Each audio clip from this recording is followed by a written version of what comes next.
May released her latest album, Do You Still Love Me, last month, and it's been in my rotation ever since because Ella only needed 14 songs and a 45-minute runtime to do what needed to be done. And I particularly love listening to this album in my car. That's not important to this analysis, but I thought y'all should know. Only because I am a gal who generally could listen to rap from the sun come up till it go down without interruption if you let me. Although, my most played albums have been Voice of a Virgo by Nicole Chambers and Legacy by Jamila Woods for years. But still, generally, I am a rap girly. But ever since I bought my car, I have been listening to R&B, neo-soul, and pop singers almost exclusively.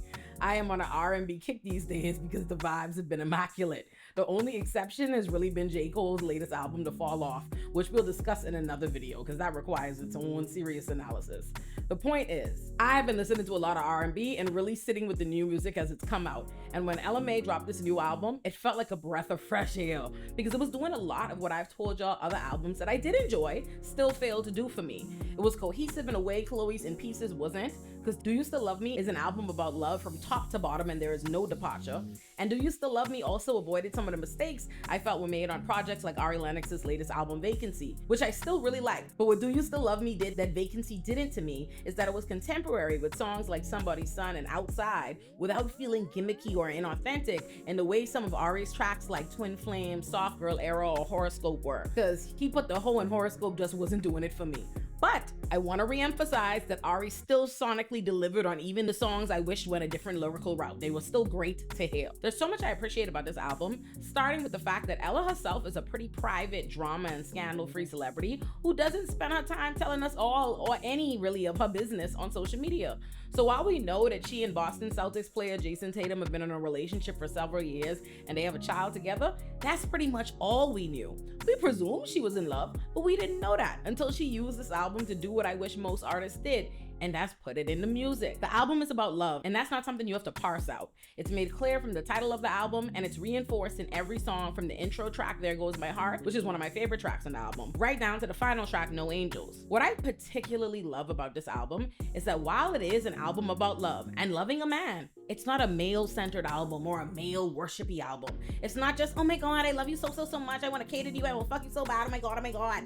Meaning, it's not just like an arbitrary love a man for loving a man's sake album. It's very much a I love this man because he's good to me and we have a healthy relationship and life that I appreciate. And even still, she takes the time out on the album on the track Luckiest Man to emphasize that it's not just her who's in love and grateful for this relationship, but he too is and should be grateful to be with her because she's that bitch. The closest she gets to cater to you type vibes are the tracks 100 and Little Things, and even those tracks are less about catering to a man or subservience and more about the fact that people aren't just giving 50-50 in a relationship. They give it their all or whatever is necessary, or they have capacity to give at different points. And she's willing to go out of her way and to do the little things for her partner because he's the man of her dreams and does the same for her. Ella has always made love songs, but the substance of those love songs have grown and evolved with her. For example, her self-titled debut album was about wanting love, yearning for love in a solid relationship. Do You Still Love Me is about life after she's found that love. We're hearing from Ella, a new mother who's in love with the father of her child. The music reflects where she's at in her life, and I appreciate when artists' music substantively ages with them. It really be blowing me when artists my age or older that I've been listening to for years stop making music I just know don't make no sense to them at their big age. It's why Drake's For All the Dogs didn't make sense for niggas like me who've been listening to him since day one. Like, how is it that not only is your musical content somehow way more shallow and childish than it's ever been as you're getting older, it's suddenly way too young for me? When you older than me, Drake? Anyway, I say all that to say, Ella Mai's new album delivered the kind of theme and messaging that moves me at my big age. And she also delivered sonically, which shouldn't be a surprise to anyone. Ella is a talented singer who's always been consistent. I'm sure due in no small part to her musical partnership with DJ Mustard, who discovered and signed her and worked on all of her albums. I know there are people who find Ella Mai a little boring or think she should start working with other producers instead of DJ Mustard, but I am not one of those people. I like what Ella and DJ Mustard bring to the table. The only suggestion I've seen floated that I could go for is I saw someone say Ella could use more ad-libs or background vocals, and I could see that. More specifically, for example, if you listen to the chorus of the album's opening track, There Goes My Heart, and imagine a choir behind her, you couldn't tell me that shit wouldn't go the fuck off. You can't hear in that song and some of Ella's other songs where it's supposed to like escalate, something more is supposed to happen, but it doesn't. So I do think that track and some of her other tracks in the album could benefit from some background vocals, some choir, some extra, some razzle dazzle.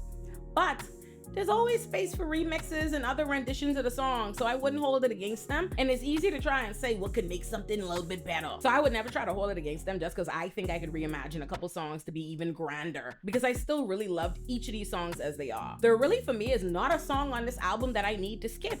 And I'll say again, I live for an album that I could put on and just let it run through, because y'all know I believe in sequencing. I like to listen to the project exactly as the artist intended, and Ella gave me that. While her debut self-titled album Ella May is still probably her best work, this album is still a beautiful body of work. Her debut album was a 10 because in addition to being a no-skips album, it was filled with undeniable hits. While this album has less obvious commercial heavy hitters and isn't quite as memorable because everything is good, but not a lot really stands out, which to me is the difference between a 10 and a 9 or an 8. For an album to be a 10 for me, it has to be a no-skips album, but that's not all it has to be. It also has to be memorable and to feel like a defining piece of work in that artist's catalog, or to have the potential to become a classic. While I do think this album is an excellent Ella May project from start to finish, and you do need to check it out if you haven't, I don't think it would constitute a defining piece of work in her catalog. So for me, I'd give it an 8.